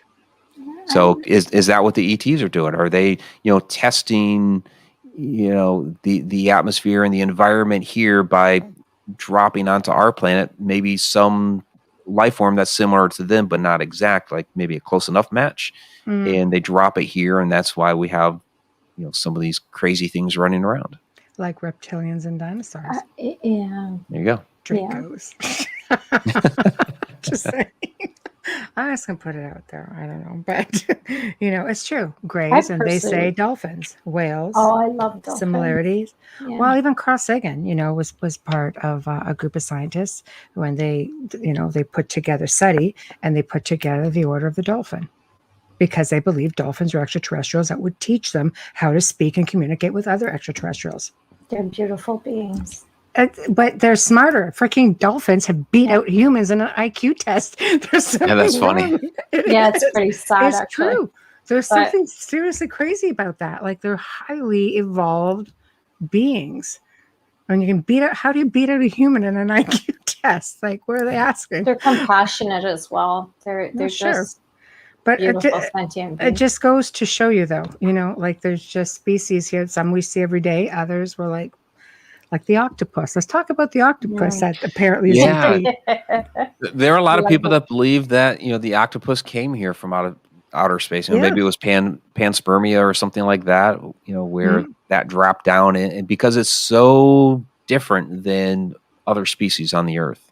Oh, it's like so versatile. I mean, I think there was a video just recently of one just having a stroll along the beach.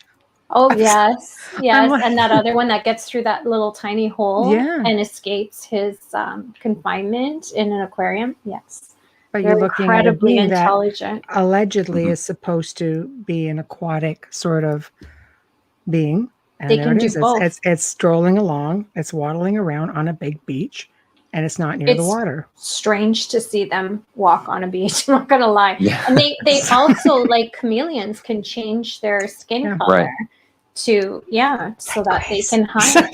They can camouflage really well. Yeah. Very well. I've seen that. I love that documentary. I can't remember what it's called, but it's all about it was incredibly educational. I didn't realize how intelligent they are, and I have to say, after watching that, I stopped eating octopus.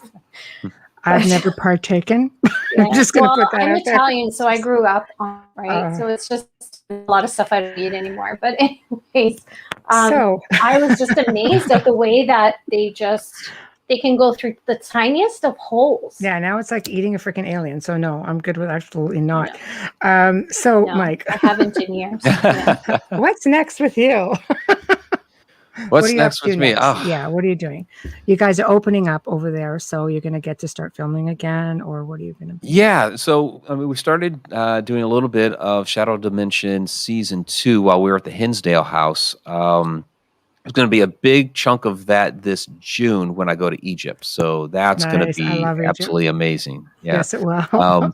Yeah. Yes. We do have some events starting here. So Parapsychon in Mansfield at the Ohio State Reformatory, that's this weekend. And then June 6th through 12th, Laughlin, Nevada, the UFO Mega Conference. I'll be talking about our Some Shadow People extraterrestrials. So finally starting to get into events and things like that again. Yeah, which is nice. It's a nice change for sure. And I think it'll be well received because people are just itching just to get back to, I was going to say get back to normal. I mean, for us, this is pretty normal, I guess. But for some, it's considered paranormal. Oh, anyway, so whatever, work with me, people. I need. Look, Mom, I made a pun. Yes. So very punny. It was very funny. I love that. Thank you. That was just like crickets. Like, you're my favorite. Yeah. Okay. So I'd like to touch on that just briefly. Extraterrestrials and shadow people. How do you put them together? Because I struggle with that. Yeah, I mean, there's a couple different ways. So, I talked about the Albert K. Bender thing earlier, where his hat wearing shadow entities being ETs. Right. So that's one variety. Another way would be something coming down to this planet, trying to utilize some sort of cloaking device and not quite understanding the Okay. physiology of our eyes. Okay. They come off, instead of being camouflage, as some sort of shadow, or people talk about like seeing a shimmer man sort of thing. So that sort of thing as well. Um, Extraterrestrials that travel interdimensionally, because I think people think of ETs as always having to come in on like a flying saucer or some sort of spacecraft or whatever. Well, many of these may be so highly evolved, they don't have to leave their home planet. They can just travel their consciousness or what have you to here and check things out. And, if they materialize here, how are they going to come off? They wouldn't be fully formed physically, because their physical body would be back on That's wherever they're at. That's Yeah. a good point. Much like Yeah. astral projection for people here, how we're having Exactly. out of body experiences who can Yeah, travel. in fact, some shadow entities could very well be astral projections. That is a small section that I have in my book. Is that, yeah. You think about, and this is the example that I give, is that a grandmother who knows how to astral project, that she lives 500 miles from her, from her daughter and her granddaughter. She wants to go visit at night. So she, knowing how to astral project, goes there, looks in on her daughter, looks on her granddaughter. I mean, but what is she doing? She's going into the bedroom, kind of standing in the corner or at the end of the bed or next to the bed, and say one of them wakes up and looks up. Do they see her? Do they maybe see an outline of the body? Do they see her as a shadow? It's a distinct possibility that some of these things that we're observing are just us. So now we have to be nicer to the shadow people, Amelia. It could be somebody's grandmother. Yeah, I can't send them flying anymore, can I? Now that Mike said that, I got to talk to them first, see what they say. Could be someone's grandma. We can't be mean. Well, the ones that we've been tossing haven't exactly been friendly when we're in there. Yeah. So. You do get some nasty ones. I have been in on those cases where you do have some nastier shadow entities. Yep, they do exist, of course. All of them that we've had, unfortunately, have been that way. Bad people, bad shadow person. Yeah. Yeah. Well, I don't know. I've yet to have a really good experience. But then again, I think, would I be comfortable with it? Just because it's been, and again, even as a researcher and being open-minded, I'm still conditioned to a degree to, when I see something like this, I automatically lean to, that sort of thing. I think I've become more accustomed to having AT around than I would be to having a shadow person. I just find they're sneaky. Lurking around and such. Yeah, it's weird. It's just like it's an intrusion. I'm used to our spirits here. They don't show up in shadow form or anything. So yeah. And you do have a lot of similarities between, and it's something I'm going to touch on in the presentation, is you do have a lot of similarities between what people report, like when it comes to sleep paralysis, what people report as sleep paralysis with shadow entities and what people report as sleep paralysis with ETs. There are a lot of similarities between the two experiences. So are they actually experiencing the same thing? They're just seeing it in a different context between shadow or ET. Right. And they look at that as, and some people will tell you demonic experiences, the hag experience sitting on your chest. But you get the bright lights that come up, the sense that you can't move, the sense that you're being watched, the sense everything's there. And of course, the medical field will say, no. That always drives me nuts. You're like, oh, it's a hallucination. It's like, I dream of all kinds of different things. I don't just dream of a person.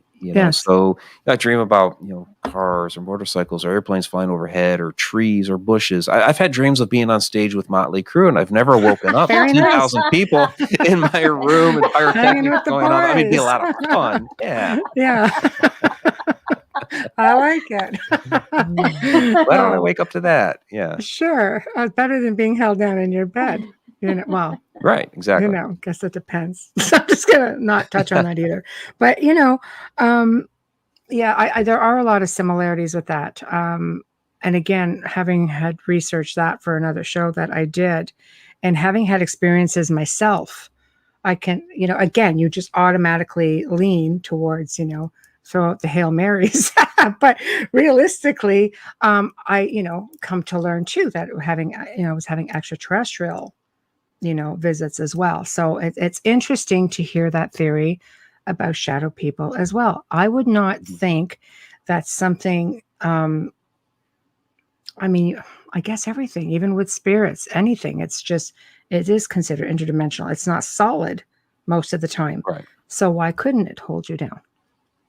Yeah, they're coming in from some different plane of existence. As far as the sleep paralysis, to me, this is two different phenomena that's happening at the same time: the shadow experience and the sleep paralysis.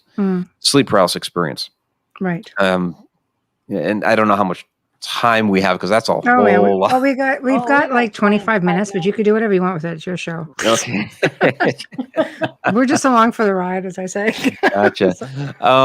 Okay, so yeah, the whole sleep paralysis thing. So I want to start with this. So people wake up in the middle of the night. I mean, sleep paralysis is a real biological phenomenon. It absolutely happens where the body will paralyze itself while you're sleeping, so you don't act out your dreams while you're sleeping. It usually happens for people when they wake up, where they will still be paralyzed and they suddenly can't move, and it's very frightening and disconcerting. I've had it twice the opposite way, in which all of a sudden my physical body just shut down because it was so exhausted. My mind was still awake. And it was very frightening, especially the first time that it happened. And I was in a work environment, so I didn't want to get caught. No, having a moment there. But I could hear everything going on around me. It's like, Motley this is Crue, not really. good. Yeah, where's Motley Crue? Yeah. Tommy passed out. Yeah. Okay, so, crazy.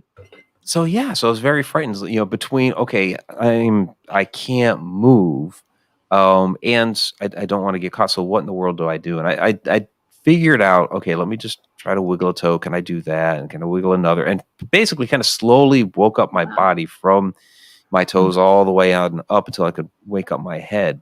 And that's happened twice to me. Neither time did I see any shadow entities. But yeah, you get a lot of reports of people waking up in the middle of the night and they can't move. They're paralyzed. They see, the shadow entity and all of that.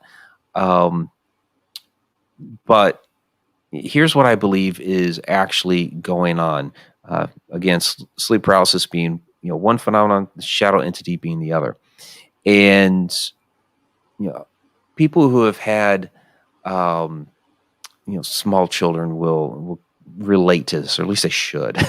Yes. When a child comes into the room, and a lot of times they'll kind of shake you awake if they had a bad dream, you drink water, whatever, go to the bathroom.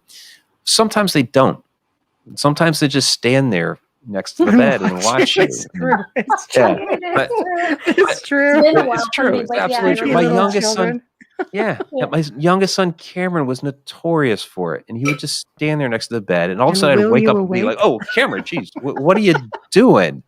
Yeah, they will And- you awake the by best. just staring Yeah. at you. They They're the do. best. Well, and there's a thing to that, yeah. And I'd take him to go to the bathroom, or maybe you had a bad dream or whatever. But okay, what was it that woke me up if he didn't touch me? Well, it was his presence, his energy. We each have a toroidal field of energy around us that extends out several feet. So when his energy entered my energy, at some point it hit me. Somebody is here next to me. I feel their presence right next to me, and I woke up and there's Cameron. Well, what I believe is happening is we're feeling the energy of these shadow entities, that because we feel them in the room, whether it's in the corner, at end of the bed, or next to the bed, we're feeling their presence there. We're feeling their energy. That's what's waking us up. But sometimes we have that natural biological phenomena of we're still in sleep paralysis. And that's going on when we see this shadow entity, and all of a sudden now we're scared, we're frightened because there's an intruder in our room.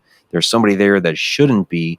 And we start attributing the whole paralysis thing to them when it's really something separate that's going on while we're witnessing this. And so I don't believe the whole sleep paralysis is actually the shadow entity willing the paralysis upon us. I believe it's just happening at the same time that we're observing this. I know there's going to be a lot of people. Though, like the timing really sucks.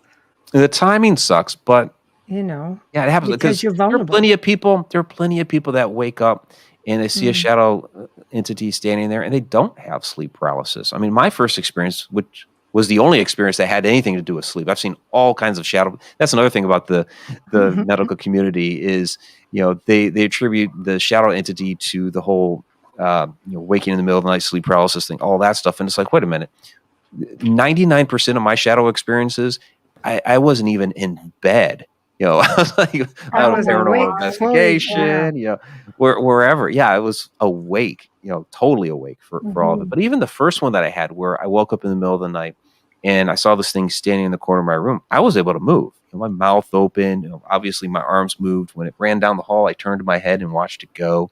I have one report in my book, A Walk in the Shadows, where the one guy, he woke up in the shadow sitting on his chest, one of the kind of old hag type stories, but he was able to move. He actually physically threw this thing off him and onto the floor, and they both went rolling on the floor together. So he was able to, so this was a physical manifestation for him. Right. Yeah. See, this is crazy. It is. Not enough of things lurking, but you can actually touch it. That's even just more bizarre. So, okay. There was a shadow being in the house actually about a week ago. And this house is like jet black at night. And I could see the darn shadow. It went through and crossed over one of my mirrors. Because, I have like this winding, huge staircase. It's all mirrors, strategically placed, just saying.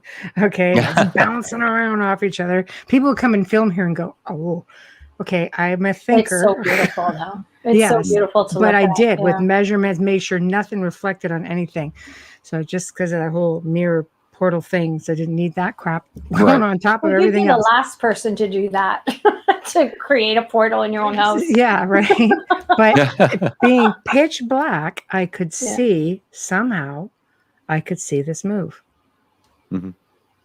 So is it that black within black thing that you hear about with entities? Is this sort of the same idea? Because I thought something was very strange. I mean, there are a lot of different forms. I mean, it kind of sounds like maybe a mist or a wisp that you observed. Humanoid form. This was a humanoid form? Okay. Yeah, bring me right out. I was like... Yeah, I mean, I hadn't fallen asleep yet. But it did. I could see an outline. So let's just go with humanoid. Could have been alien. I don't know. I didn't see the head.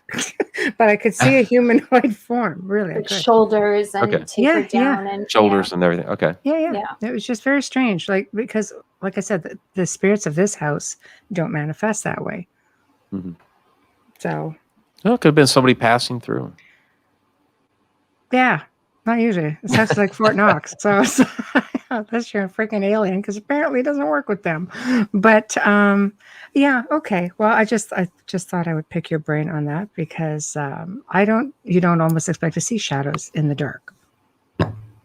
Yeah, they're like an occlusion of light. So when you're looking in the middle of the night, even when you're just going to sleep, your room is not like 100% dark. There's usually a little bit of a light source somewhere, so it's like extremely dim. It almost looks black, but it's not as black as it could be.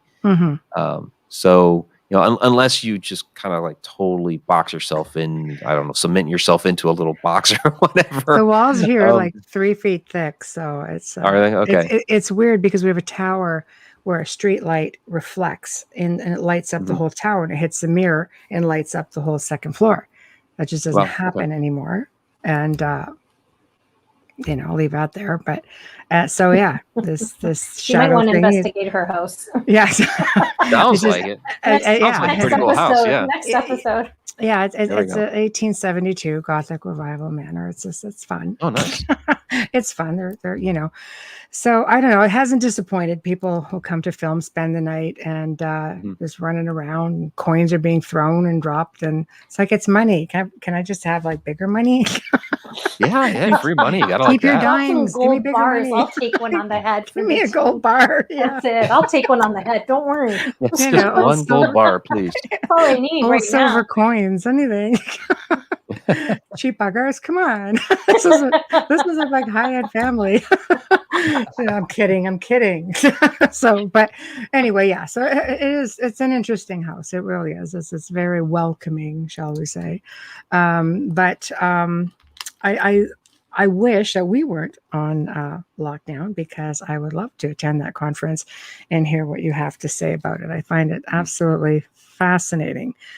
Shadows, I sort of, after you were on the first time, I've sort of been looking at it a little bit differently. And you're right, Okay. they do go back to ancient times. It's funny because, spirits on average, I mean, you hear about them, they don't put a whole lot of emphasis on it the way they do with certain beings. And shadows do seem to be one of those beings that goes way back, Yeah, you see it all the way back, ancient Sumer, ancient Egypt. Yeah. And it's going to be one of the things that I'm researching there while I'm in Egypt. Now, we're going to be doing a lot of different things there, but I will be digging into the origins, because that was part of their belief system.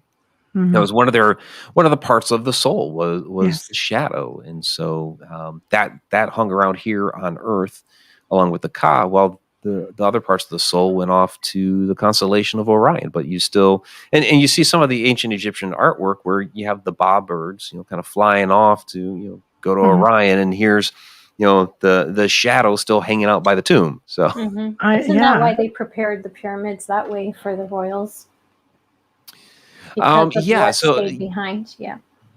Yeah, they would do a lot of interesting things within the tombs. Like they would make a fake door. So they would basically kind of carve in this doorway, of course, put all the hieroglyphs and everything. But that would be a way for the soul to kind of go in and out. If it wants to like visit another realm, it could go through the door, and then it could come back.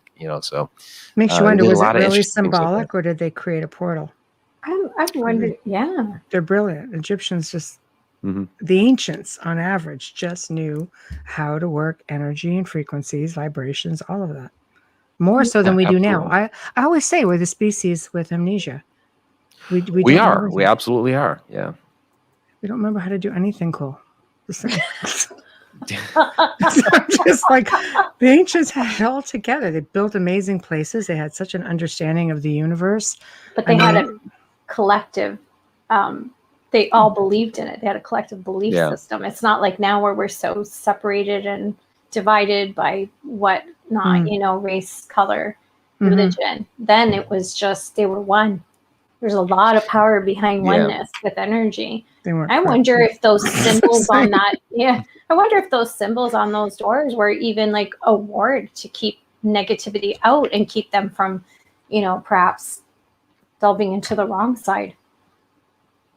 Well, you had some of that. So, like a lot of the hieroglyphs were like a guide for the soul, basically like instructions. This is where you need to go, and this is how you do this, like the Book of the Dead. as you move into the afterlife. Yeah, exactly. I actually have the Book of the Dead right back there. There we go. Of course you do. Oh my God, I need that one. Oh yeah. Oh yeah, exactly. The how-to of how to get around in the afterlife. Yeah. We call it the something Book of the Dead, but it was actually called the Book of Going Forth by Day. So basically, the soul going forth into the afterlife. Yeah. Right. Yeah. And the whole weighing the scale, weighing with the feather against what you were bringing, like just it's fascinating ideologies. I love the way the ancients looked at things, going back like even prior to all of that. I love like the Druids and the Celts and just their whole way, how everything was projected then. It's just, it was good because the Catholics and the Christians just stole it. Again, And send it that is- and email you're- to Joe Montaldo. United Public Radio. Just stating a fact, people look it up. Not being like They're the mean or first anything. ones to email us too. Yeah. And you're right. There is a lot of divisiveness these days, and it's a shame because even as we look at a lot of those ancient sites, if we just are looking at it from just studying it, you have people like us that are like, okay, let's try to figure out how that actually works so we can tap into the power. Where you have the mainstream archaeologists and all that basically saying, well, this was just their religious belief. It doesn't actually have any real power. They're standing stones. We don't know how they actually put it together, but they're there, and it's archaeological site. Okay, but it has a lot more meaning to it, guys. Let's dig into that. Yeah, so can we please Let's have figure the out how it real actually answer? Yeah. Yeah, phone a friend. No, really, can we have the real answer? It's true. A lot of these places, and I'm just messing around with the Christian thing. They did amalgamate a lot. Okay, they took the good out of everything and blended the cultures and kept everything, just it all worked out. But unfortunately, because of that, you don't get all of the real information that stems back prior to Christianity. And sorry, guys, 350 AD, I think, if you're lucky. So before that, there was so much. And I mean, they were completely in tune with extraterrestrials. They knew the stars system. They knew everything. And they don't have the technology that we have today. You have to ask yourself, how did they build these monoliths? I mean, let's just look at Egypt. Yeah.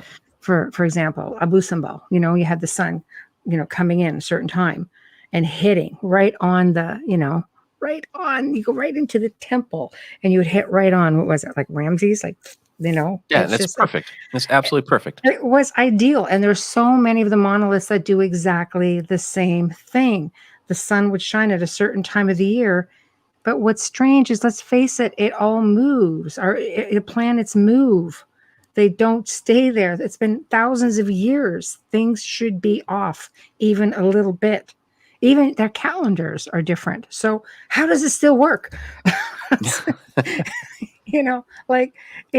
crazy. Like even with the solstice, coming in, different solstices coming in, the light reflects on the temples around the world in different manners. It's just beautiful.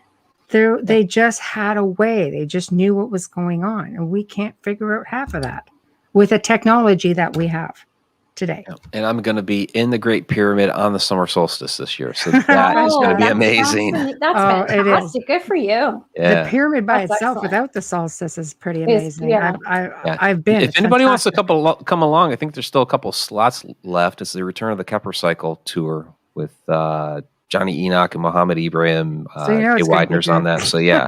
Unless It's you a great tour. Yeah. Unless you live in Canada, you won't be able to leave. Yeah, Johnny puts on a good presentation. He puts on a good party, as we say. It's just, I adore him.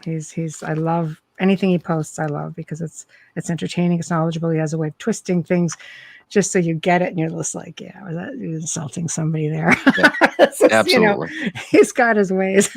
So, but we are coming close to the end of the show. So tell everyone how to find you, please, and whatever you'd like to promote. Yeah, you can find me, of course, at MikeRicksecker.com. The Shadow Dimension right now is running on Vimeo On Demand, Zuzu, and Quasum. And then, again, more platforms. But you can find out more information about that, ShadowDimension.com. You can check out the trailer, the extended sneak peek, get all the information in the platforms we're streaming right now. I also have the Connected Universe Portal website. So this is it's a learning platform as well as a membership platform. So the first class that's up, of course, is Shadow Entities. There we go. Have to take that. There you go. Of course. Connected Universe. Connected Universe Portal. It's on the Outer Realm. We put it on the Outer Realm, but people can go to the page and click on it. Yes.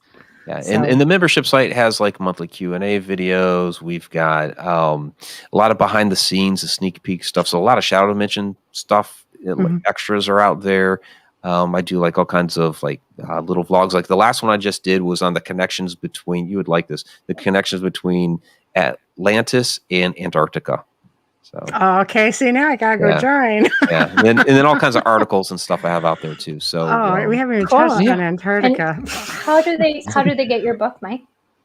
well, you can just go to Amazon. A Walk in the Shadows, A Complete Guide to Shadow People, and I have 10 other books out there as well. So you can go to my website, MikeRicksecker.com, and click on the link, or go to Amazon and look them up. So Okay, thank you. There we go. absolutely. I learned so much. Thank you. Sorry for my Thank you pop culture pops. No, it's all fun. Good. You can't I'm say glad. we're not amusing anyway. So Oh, you guys are a lot of fun. Yeah. thanks. you. Thank you so much for having me on. Oh, it's it's our amazing, pleasure. and It's our pleasure. So I'm so I glad will to go meet you. and I will go check out your new website because it sounds like there's Thank a you. lot of stuff on there that I would love, and give it a member. Give it a new member. I'll do it. Yeah, that'd be great. Okay, we shall do it. So thank you very much for joining us. Thank It's you. always a Thank pleasure. you. Thank you. So, Well, that'd be guys, we have come to another end here to the Outer Realm. Boo already. Thank you to everyone who tuned in. Big thank you to Mike Ricksecker and, of course, Joe Montaldo, who we know is behind the scenes doing some stuff for her, taking care of us like the wizard that he is. Remember to stop by the International Public Radio and UFO Paranormal YouTube channel. Subscribe. Can't remember the other one, Joe. I'm sorry. I'm going to leave It's it too right long. there. Yeah, forget it. So he's got to change that, honestly. So while you are there, please head on over to the Outer Realm group page on Facebook. Follow us on Instagram if you'd like to see a specific guest or topic on the show, or perhaps you might be interested in coming on yourself. You're going to be waiting a while, though, because we are well into the fall. I think if we've got maybe a handful of spots left to book all for the remainder of the year, I'd be surprised. So, but go on over to the Outer Realm Contact at gmail.com. Again, the Outer Realm Contact at gmail.com. Join us tomorrow night as we welcome back Mr. Stephen Myers to the show. He will be discussing his further research on the ancient Pyramid of Giza as an elaborate water pump system. Wow. So thank you, everyone, and good night.